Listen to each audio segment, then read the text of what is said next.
Hello, class. So today we're going to be talking about Canada.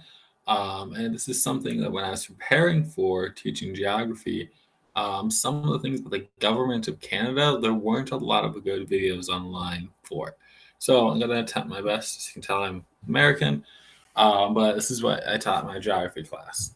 So the government of Canada has a lot of similarities with the United States, but there are some pretty big differences. Okay, and so when it comes to the government of Canada, there is a head of government and a head of state. In the United States, these are the exact same thing, but not in Canada. So the head of government is going to be the prime minister. That is currently Justin Trudeau. He's a member of the Liberal Party. His father was also prime minister back in the day. And he's the one with the real power in Canada.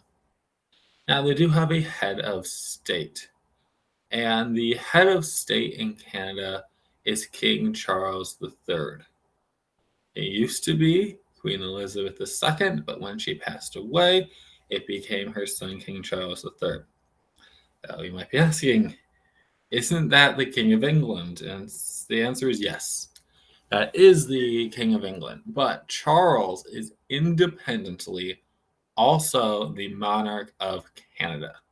So, if for whatever reason the British decided they no longer wanted a monarch, technically Charles would still be the head of state and the King of Canada. Now, as you can see, it's way too far off for him to be doing anything, even ceremonial things.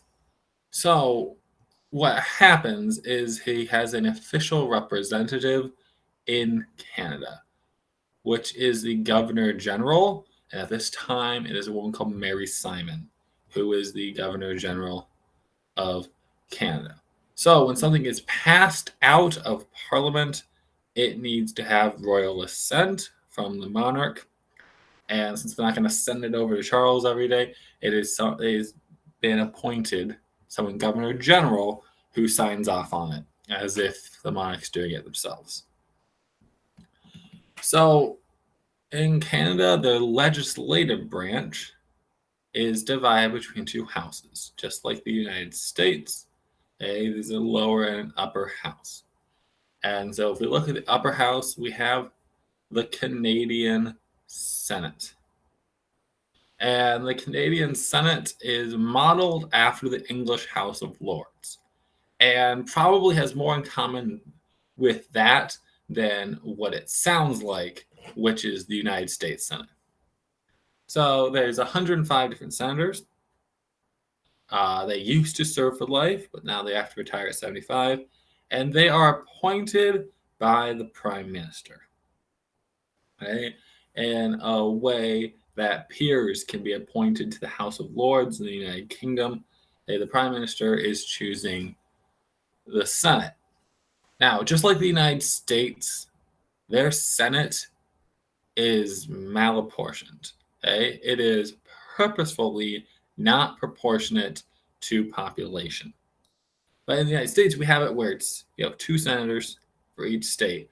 And so if you have a small state like Wyoming and a giant state like California, they both have two senators. Okay?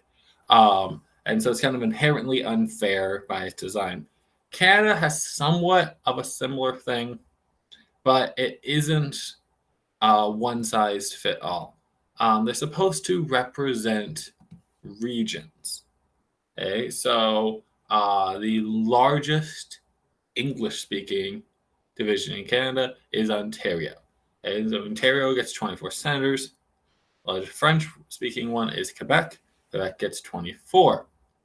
Then there is a region that they're going to call Western Canada, where we have 4 provinces here. They each get 6 senators, going up to the 24.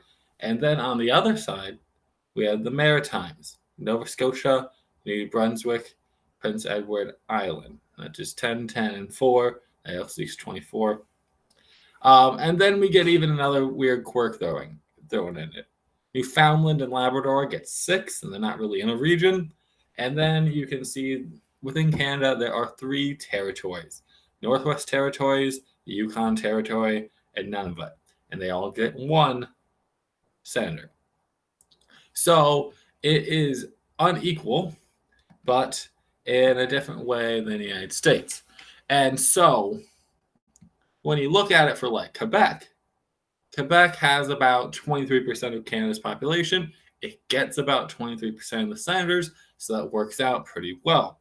But basically, everything else is pretty out of proportion.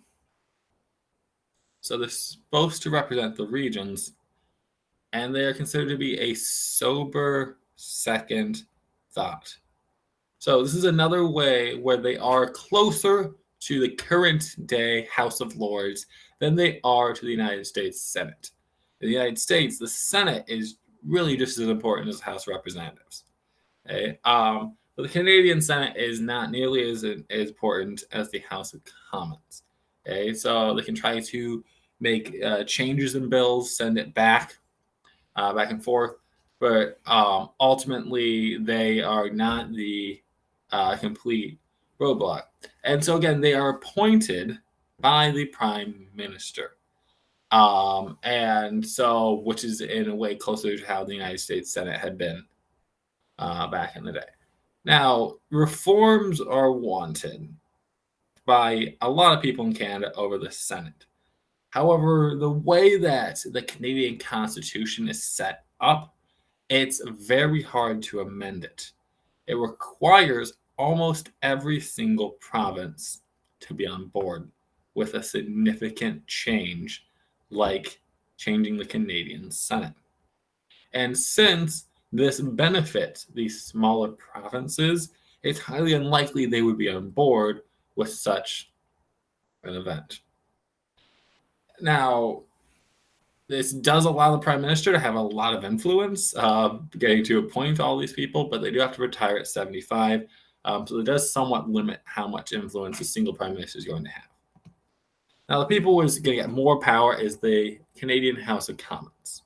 Okay? It's modeled after the English House of Commons. It's very similar to the House of Representatives in the United States.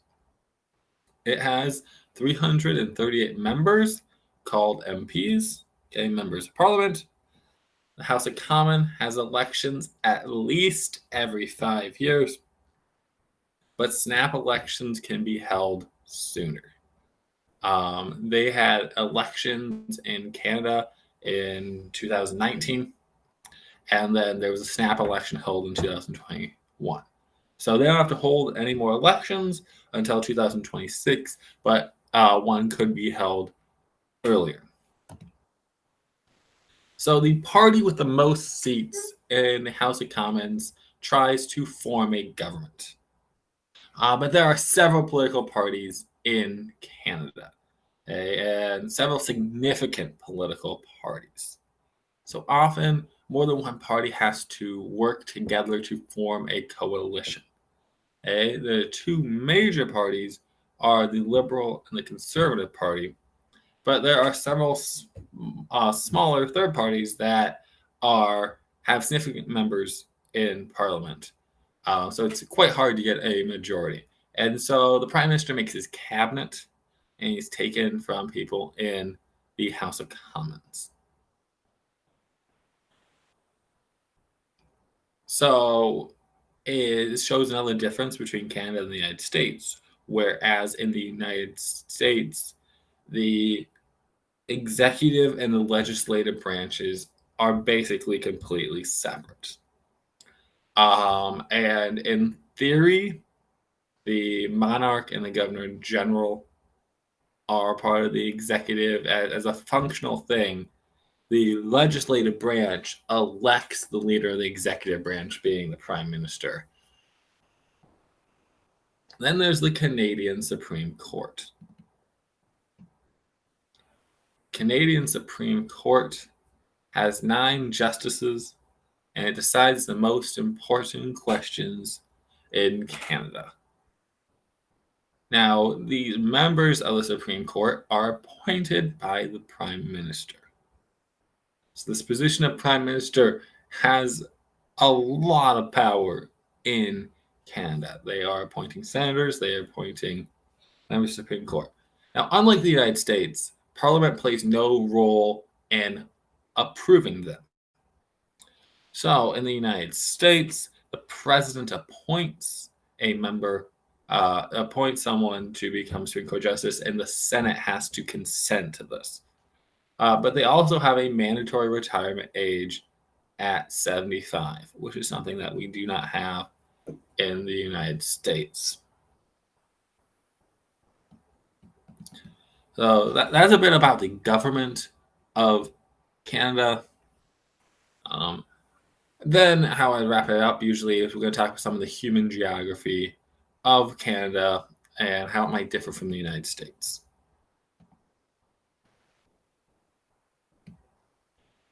So one is how race plays into it.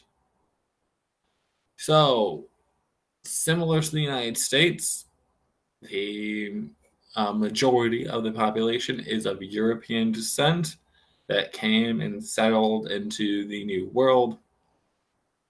But there were people already there, right? So the word that we're going to use in Canada is Aboriginal for the name of their Indigenous people. And then there is a word that we do not use in the United States that the Canadian government uses, which is called visible minority. And so this is mostly going to be non-white people that are neither European nor Aboriginal. Okay, immigration that has mostly occurred since World War II. And so what they mean by like visible minority is that other issues that Canada has had have been related to issues of language. Okay, this dispute between English and French, or between being Protestant and Catholic.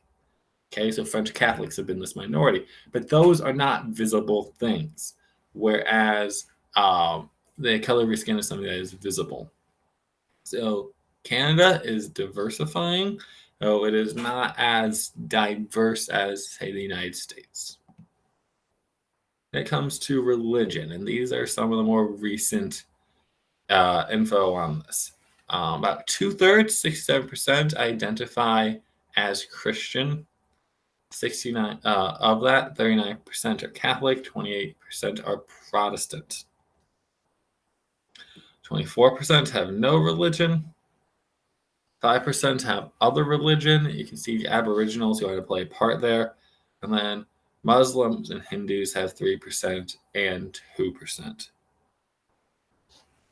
The identity as being Catholic or Protestant has been very pronounced in Canada, and it has to do with the dual nature of its identity as previously being a British colony, Great Britain having been a Protestant power, and the influence of the French previously being a Catholic state. And you can still see this with language. Tons of things are bilingual in Canada in a way they're not in the United States. So to ask people what they use at home, and 64%, their main language at home is English, 20% is French, 60% is other. There are a lot of immigrants that have come that have some other language there. That being said, at work, English is much more dominant. Okay, we have the 77% that use English at work. French is about the same at work and home at 20%, and very few people use a language other than English or French at work in Canada. Okay, so next time I'm going to talk about some of the individual provinces and territories of Canada and some of their physical geography. Now that I no longer get to teach geography at the school right now, I thought I could still go through some of the stuff that I used to teach and see if there's anyone on YouTube that would be interested in